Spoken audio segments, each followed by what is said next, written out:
Hello everyone, welcome to आरव्हीसॉज English. So students, या व्हिडिओमध्ये आपण 9th standard semi English lesson the fun they had यातील third passage बघणार आहोत. Let's get started. Tommy looked at her with very superior eyes. टॉमीने तिच्याकडे असं सुपेरियर आईज म्हणजे डोळे बारीक करून असं बघितलं. Because it's not our kind of school stupid कारण ते आपल्यासारखी शाळा नाही आहे.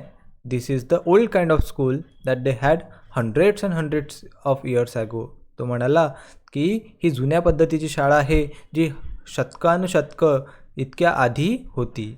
ही added loftily pronouncing the word carefully centuries ago. आणि पुढे तो अतिशय हळुवार आवाजात म्हणाला सेंचुरीज ॲगो म्हणजे शतकांपूर्वी. तर अशा प्रकारे तो ज्या शाळेबद्दल बोलत होता किंवा जी बुक त्याला सापडलेली होती त्या शाळेबद्दल तो मार्जीला सांगत आहे की ती आपल्यासारखी शाळा नाही, ती खूप आधी शतकानुशतका आधी तशा प्रकारच्या शाळा अस्तित्वात होत्या. Margie was hurt. आता मार्जीला वाईट वाटलं. Well, I don't know what kind of school they had all that time ago. Margie म्हणाले की ठीक आहे, मला नाही माहीत की इतक्या जुन्या काळामध्ये त्यांच्या शाळा कशा असणार. She read the book over his shoulder for a while then said anyway they had a teacher. तिने टॉमीच्या खांद्यावरून थोडा वेळ ते पुस्तक वाचलं आणि म्हणाली anyway they had a teacher. त्यांना टीचर होत्या का?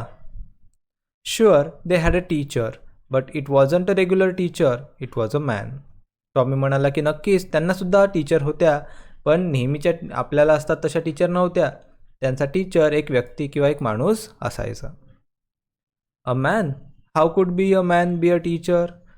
मार्जीला फार आश्चर्य वाटलं. ती म्हणाली एक माणूस कसा काय टीचर बनू शकतो? Well, he just told the boys and girls things and gave them homework and ask them question. तो म्हणाला की तो जो माणूस असायचा तो मुलांना मुलींना गोष्टी सांगायचा, त्यांना होमवर्क द्यायचा अँड आस्क देम क्वेश्चन, त्यांना प्रश्न विचारायचा. A man isn't smart enough. Margie म्हणाली की एक माणूस इतका हुशार असू शकत नाही. Sure he is. My father knows as much as my teacher. पण टॉमी म्हणाला की नाही, नक्कीच तो असणार, कारण माझ्या वडिलांनासुद्धा तेवढंच ज्ञान आहे जेवढं माझ्या टीचरला आहे.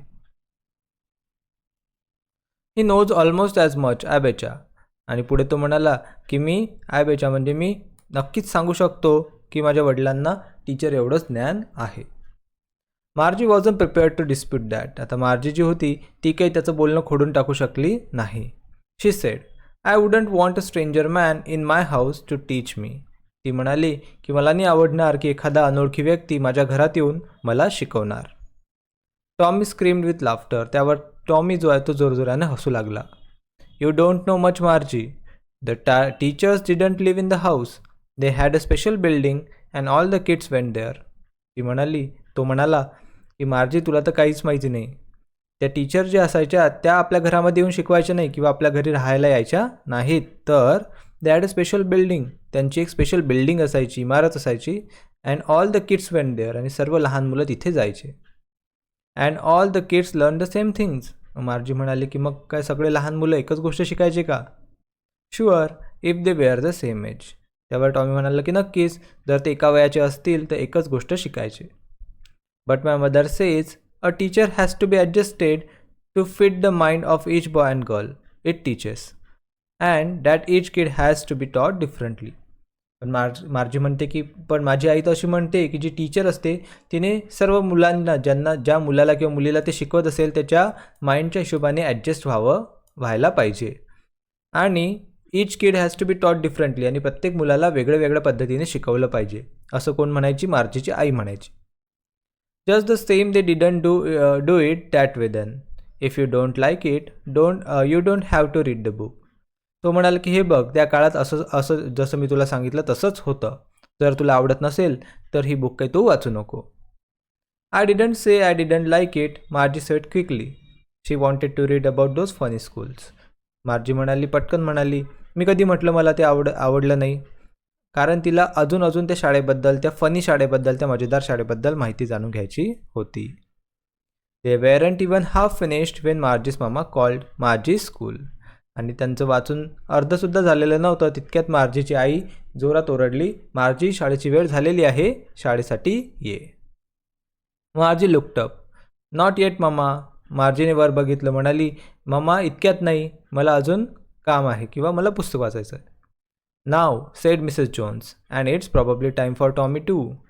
पण मिसेस जोन्स म्हणाला की आत्ताच्या आत्ता ये, आणि कदाचित टॉमीच्या शाळेची सुद्धा वेळ झालेली असणार. Margie said to Tommy, can I read the book some more with you after school. मार्जी टॉमीला म्हणाली की शाळा झाल्यानंतर मी तुझ्यासोबत अजून ही बुक वाचू शकते का?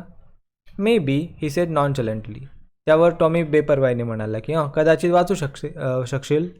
ही walked away whistling the dusty old book tucked beneath his arm. तर तो शिट्टी वाजवत तिथून निघून गेला आणि ते जुनं धुळीने माखलेलं पुस्तक त्याने आपल्या काखीमध्ये धरून ठेवलं.